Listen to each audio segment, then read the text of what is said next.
Assalamualaikum warahmatullahi wabarakatuh. Perkenalkan, nama saya Joko Sasongko, Asisten Laboratorium Teknik Elektro Universitas Muhammadiyah Surakarta. Di sini saya sebagai asisten praktikum mesin listrik akan menjelaskan modul 6, yaitu mengenai sistem blocking mesin asinkron dan karakter gelombang output mesin sinkron. Di sini saya akan melanjutkan modul 2, yaitu mengenai mesin asinkron dan sinkron. Untuk yang belum menonton modul 2 bisa menontonnya terlebih dahulu yang dibuat oleh Mas Dimas Lugia, karena modul 6 dan modul 2 ini berkelanjutan atau berkesinambungan. Nah, di modul 6 ini juga masih sama mengenai modul 5 kemarin, yaitu mengenai blocking atau pembebanan, yang nantinya di sini itu pembebanannya kita lakukan percobaan atau praktikum pada mesin asinkron yang dibebani oleh beban R eksternal pada rangkaiannya. Selanjutnya, pada mesin sinkron kita akan mengamati karakteristik gelombang kecepatan, arus 3 fasa ABC, tegangan medan, dan tegangan 1 fasa. Nah, di sini sudah ada karakteristik dari motor sinkron. Lebih jelasnya yaitu motor sinkron pada dasarnya merupakan alat yang menyuplai tenaga ke beban pada kecepatan yang konstan. Kecepatan putaran motor adalah terkunci pada frekuensi listrik yang diterapkan. Oleh karena itu, kecepatan motor adalah konstan pada beban bagaimanapun. Kecepatan motor yang tetap ini dari kondisi tanpa beban sampai torsi maksimum yang bisa disuplai pada motor disebut dengan torsi pull up di sebelah kiri ini. Nah, ketika kita beri torsi nilai berapapun kecepatan akan tetap dikarenakan frekuensi yang konstan. Seperti di gambar, di sini akan konstan nilainya. Nah, di sini itu ada karakteristik torsi untuk sebelah kiri, lalu untuk yang di bawah ini ada kecepatannya. Ini dikatakan konstan, kenapa? Karena di listrik Indonesia atau yang dari PLN itu untuk nilainya itu sama, yaitu 50 Hz. Lalu ada pengaruh perubahan beban pada motor sinkron, yaitu jika beban dihubungkan pada motor sinkron, maka motor akan membangkitkan torsi yang cukup untuk menjaga motor dan bebannya berputar pada kecepatan sinkron. Misal, mula-mula motor sinkron beroperasi pada faktor daya mendahului atau leading. Jika beban pada motor dinaikkan, putaran rotor pada asalnya akan melambat. Ketika hal ini terjadi, maka sudut torsi menjadi lebih besar dan torsi induksi akan naik. Kenaikan torsi induksi akan menambah kecepatan rotor dan motor akan kembali berputar pada kecepatan sinkron, tetapi dengan sudut torsi yang lebih besar. Intinya, untuk kita mengoperasikan motor pada saat leading itu atau arus mendahului tegangan, saat beban dinaikkan yang terjadi seharusnya rotor akan melambat. Hal ini menyebabkan sudut torsi naik dan juga torsi induksi juga naik. Hal inilah yang menyebabkan ketika kita beri beban lebih, kecepatan motor akan konstan dikarenakan torsi induksi yang naik tadi. Seperti pada gambar ini juga bisa dilihat ya. Lalu pengaruh kenaikan arus medan pada motor sinkron. Untuk kenaikan pada arus IF atau arus medannya itu menyebabkan nilai tegangan jangkar naik, tetapi tidak memengaruhi daya suplai motor. Daya suplai akan berubah jika torsi beban berubah. Oleh sebab itu, IF tidak memengaruhi kecepatan. Ketika EA atau tegangan jangkarnya naik, arus jangkar akan turun, kemudian akan naik kembali. Jadi turun terus naik kembali seperti itu. Saat nilai EA rendah, arus jangkar akan menjadi lagging atau tegangan mendahului arus, dan motor bersifat induktif. Maksudnya yaitu menyimpan arus induktif itu. Lalu untuk ketika pada saat IF dinaikkan, arus jangkar IA menjadi kecil dan pada akhirnya menjadi sefasa dengan tegangan. Pada saat inilah motor menjadi resistif murni atau beban murni ketika arus medan IF dinaikkan lebih tinggi lagi, arus jangkar atau IA-nya akan menjadi leading dan motor akan menjadi kapasitif atau bisa disebut juga untuk menyimpan tegangan kapasitifnya. Lalu untuk kurva V, hubungan antara arus jangkar IA dengan arus medan IF untuk satu beban P yang tetap pada motor sinkron. Hubungan antara arus jangkar dan arus medan untuk satu beban yang tetap akan berbentuk kurva V seperti pada gambar ini ya. Arus jangkar minimum terjadi pada saat faktor daya 1 di mana hanya daya real yang mensuplai motor. Sedangkan pada titik lain daya reaktif disuplai ke atau dari motor saat arus medan lebih rendah dari nilai yang ditentukan, maka arus jangkar IA akan menjadi lagging dan bersifat reaktif atau menyerap Q. Oleh karena itu, arus medan IF pada kondisi kecil maka motor dapat dikatakan di bawah tegangan eksitasi atau suplai dari luar. Sedangkan sebaliknya, saat arus medan IF lebih besar dari nilai ditentukan IA maka akan menjadi leading dan mensuplai Q. Kondisi ini disebut melebihi eksitasi atau bisa dikatakan over. Lalu untuk karakteristik motor sinkron, yaitu di sini saya akan menjelaskan 3. Untuk yang pertama yaitu saat motor mulai menyala start, ternyata terdapat arus nyala awal yang tinggi dan torsi yang rendah atau bisa disebut pull up torsi. Lalu untuk yang kedua mencapai 80% kecepatan penuh, torsi berada pada tingkat tertinggi atau pull out torsi.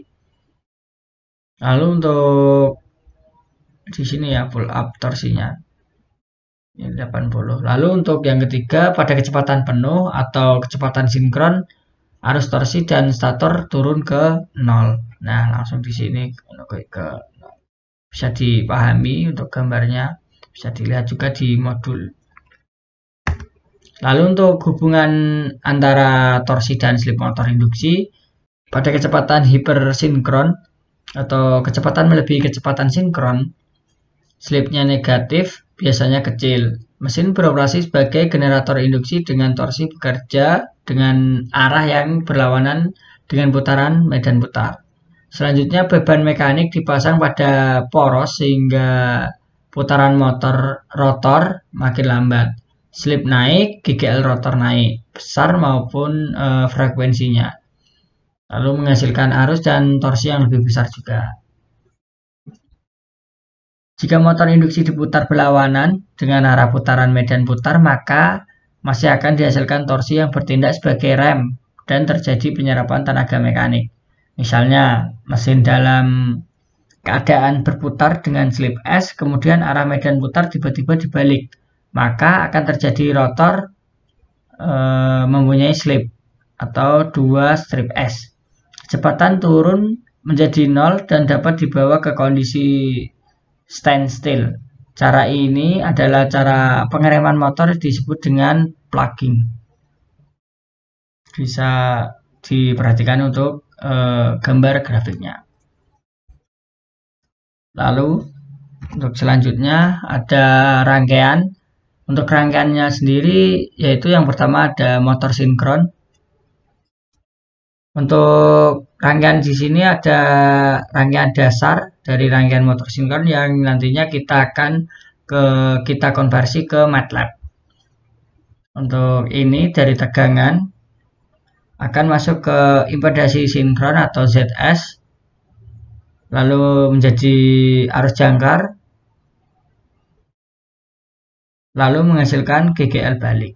Untuk yang di sini urut ya. Nah, untuk lebih jelasnya nanti saya akan jelaskan di MATLAB-nya. Lalu untuk yang selanjutnya yaitu mengenai rangkaian motor asinkron. Ini juga sama, nanti kita akan konversi ke bagian MATLAB. Untuk lebih jelasnya nanti saya akan jelaskan pada saat rangkaian pada MATLAB. Pada bagian stator atau di sebelah kiri ini untuk rangkaiannya itu ada resistor dan induktor dirangkai secara paralel. Sedangkan untuk yang sebelah kanan pada rotor terdapat impedasi rangkaian rotor. Lalu untuk simulasinya bisa kalian buka di aplikasi MATLAB.a. Di sini saya menggunakan MATLAB 2021A untuk kalian bisa menyesuaikan sesuai device kalian. Nah, untuk pertama yaitu tidak langsung masuk ke Simulink, yaitu untuk mesin sinkronnya itu bisa kalian ketikkan di command window yaitu power underscore turbine atau turbin, kalian lalu enter. Nah, untuk proses setelahnya itu menunggu agak lama untuk masuk ke rangkaian dari mesin sinkron.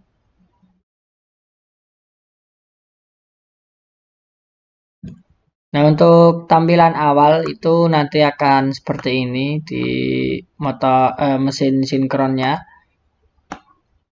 Nah, untuk tampilan awalnya akan seperti ini, jadi tidak perlu merangkai dari awal, nanti hanya menambahkan display di tiap-tiap indikator ini. Untuk yang pertama yaitu kita klik di sini, lalu kita ketikkan display. Kita klik yang paling atas ini. Nah, di sini kalian bisa letakkan di atas ini, lalu kalian sambungkan ke arus 3 fasa atau arus ABC. Kalian ganti ke current.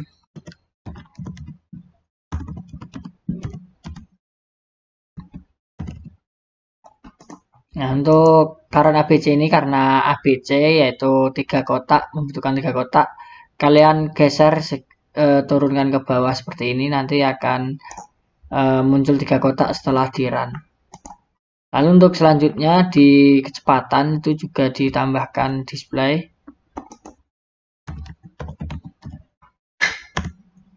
Seperti ini, bisa di copy, taruh sini, copy lagi.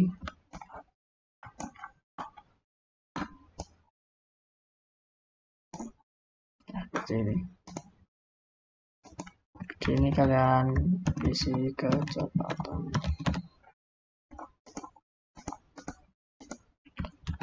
Tegangan medan atau VF. Sini ada tegangan line atau tegangan fasa dari A. Nah, di sini kalian hubungkan di displaynya masing-masing. Di sini juga dan yang ini juga. Nah, seperti ini. Untuk rangkaiannya cukup sederhana, yaitu seperti ini. Lalu untuk sebelum di-apply, kita menggunakan waktu 2 detik.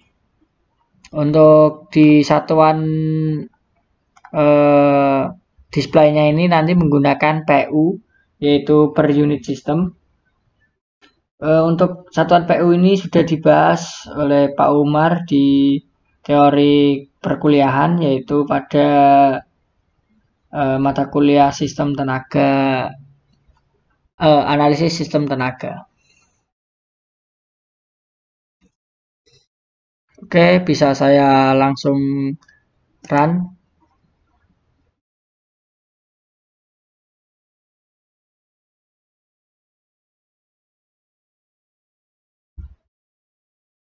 Nah, untuk nilainya akan langsung muncul di sini.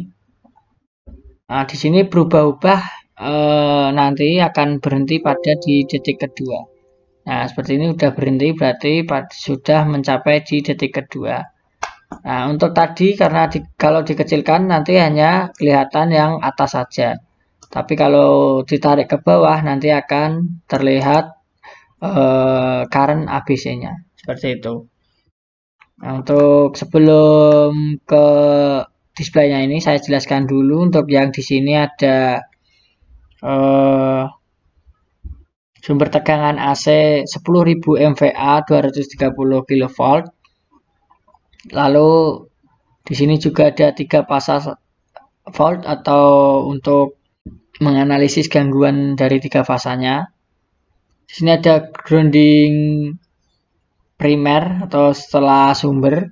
Lalu di sini ada trafo. Di sini saya menggunakan 200 MVA 13,8 kV.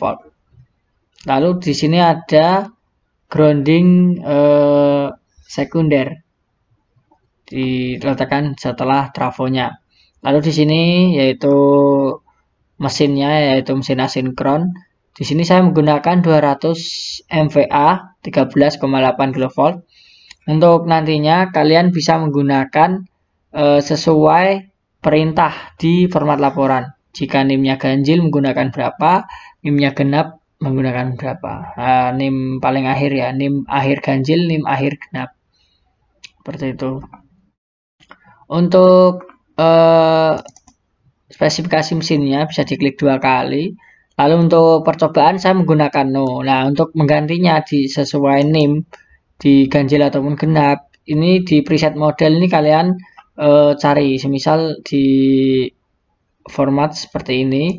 Nah, kalian klik. Untuk parameternya tidak akan bisa diubah karena sudah sesuai preset modelnya. Karena saya tadi menggunakan yang no atau default, untuk parameternya bisa diubah-ubah seperti itu. Nah, kita klik apply, langsung oke. Lalu di samping sini itu ada HTG, yaitu untuk menganalisis power mechanicalnya. Di sini power mechanical. Lalu di bawahnya ini ada excitasi system, yaitu untuk menganalisis mesin sinkron.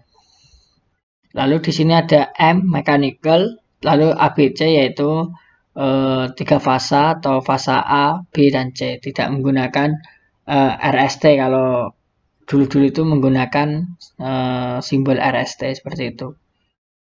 Mungkin karena sudah saya run, bisa langsung saya jelaskan di bagian current ABC-nya ini. Kenapa ini nilainya 0, minus atau min 0,3, di sini 0,6, minus 0,6, di sini ada 0,9. Karena apa? Di sini itu nanti akan terlihat dari gelombangnya. Nah, seperti ini gelombangnya, bentuk gelombangnya. Di sini pada detik kedua ini untuk yang A itu berada di bagian minus dan yang B juga di minus. Lalu untuk bagian fasa C itu berada di atas, yaitu positif. Maka hasilnya positif seperti itu. Jadi tidak apa-apa jika nilainya minus atau minus. Itu karena sesuai detik yang kita buat, yang ingin kita analisa, yaitu hanya 2 detik. Di sini sudah terlihat di awal starting itu membutuhkan tegangan arus yang cukup besar. Lalu di 0,5 lebih sedikit ini baru mencapai kestabilan dari arus ABC-nya untuk pada saat starting penyalaan mesin sinkron ini. Untuk cara memperbesarnya itu tinggal diklik ini, lalu diperbesar. Nah, di sini juga terlihat bahwa ada 3 gelombang, yaitu A, B, C tadi. Nah, untuk lebih gampangnya atau menganalisa lebih mudah, yaitu tadi diperkecil terlebih dahulu. Nah, di sini juga dapat dilihat starting awalnya gimana, lalu keadaan setelahnya itu gimana, seperti itu. Jadi untuk proses penstabilan ini itu membutuhkan arus yang cukup besar terlebih dahulu. Nah, untuk nanti setiap indikator dari gelombangnya itu kalian screenshot sesuai dari format laporan. Lalu di sini ada kecepatan atau speed. Ini juga sama, kalian bisa klik 2 kali. Nanti akan muncul gelombangnya. Dan perbesar. Nah, di sini juga di starting itu tidak langsung stabil. Kayak ada gerigi ini, kayak startingnya itu tidak mulus, tidak langsung berjalan mulus seperti itu. Dan juga masih kadang drop ke bawah banget, lalu bisa naik banget over, lalu bisa ke stabil seperti itu. di speednya.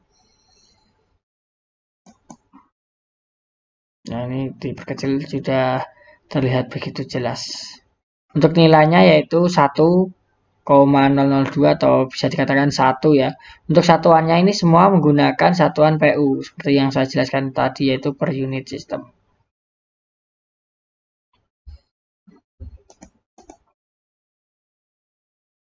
Lalu ada VF atau tegangan medan. Nah, di sini juga terlihat pada saat start atau starting ini membentuk gelombang kotak. Lalu pada akhirnya turun banget, lalu bisa membentuk sinusoida. Jadi untuk membentuk sinusoida ini juga memerlukan waktu agak lama, atau di sini setelah starting itu memerlukan waktu juga untuk menjadi stabil gelombang sinusoida untuk nilainya. Lalu untuk yang terakhir itu ada FA atau tegangan line atau tegangan fasa. Di sini terlihat normal malah yang starting itu. Karena apa? Dia belum mendeteksi pembebanannya. Lalu di sini ada drop tegangan, yaitu mendeteksi pembebanan. Nah, di sini langsung menjadi drop. Lalu bisa menjadi dikatakan normal kembali tapi tidak sempurna. Kalau diperbesar itu masih ada lekukan seperti ini. Jadi tidak sempurna seperti itu. Dikarenakan masih ada pembebanan.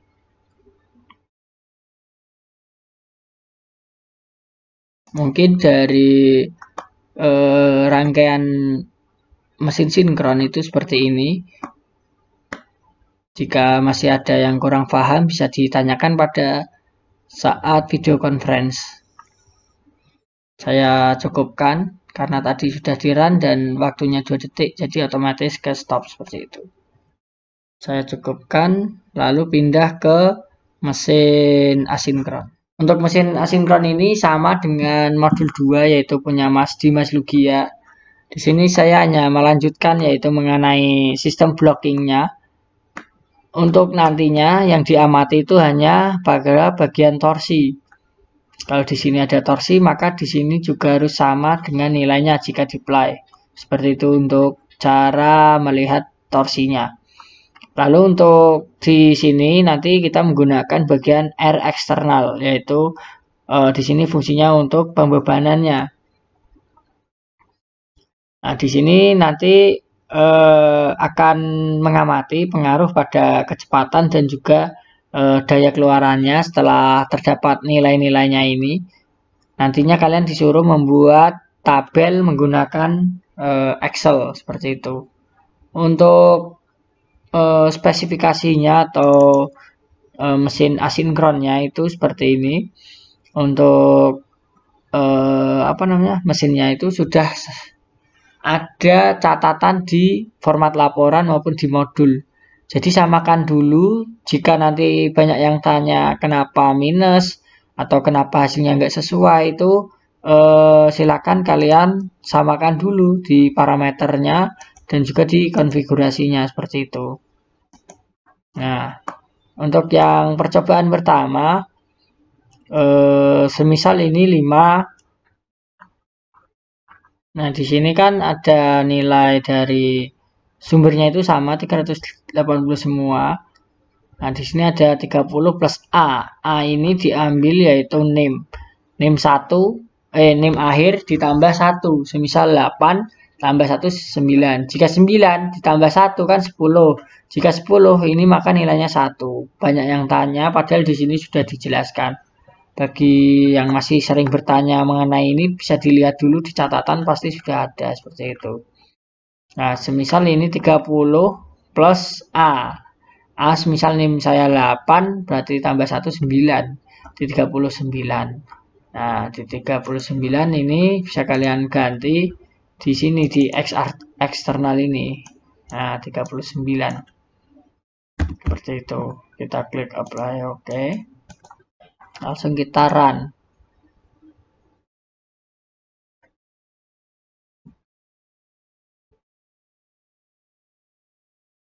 Nah, untuk nilainya pasti akan muncul seperti ini.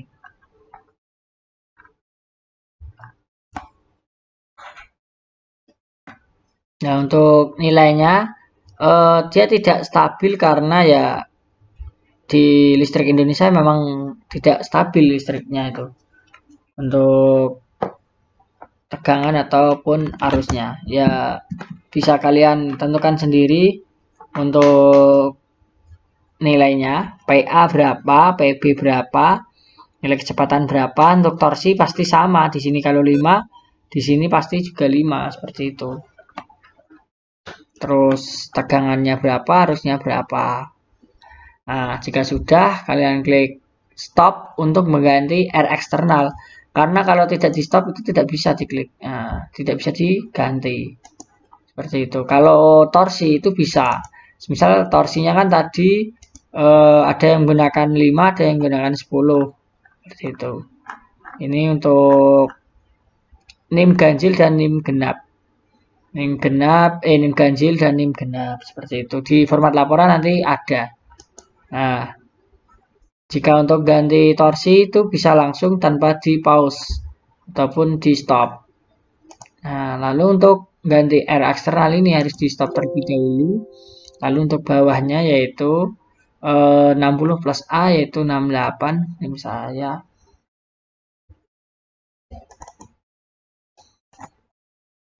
68 tambah 1 berarti 69.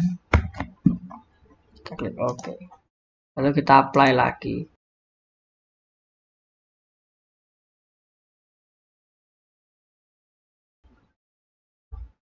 Mungkin cukup itu saja, tinggal ganti-ganti saja di bagian R eksternal dan juga di TL ini sesuai dengan format laporan dan juga NIM akhir kalian. Seperti itu. Mungkin cukup sekian dari percobaan mesin asinkron. Hampir sama dengan modul 2, hanya mengganti bagian TL dan R eksternal sesuai NIM digit terakhir.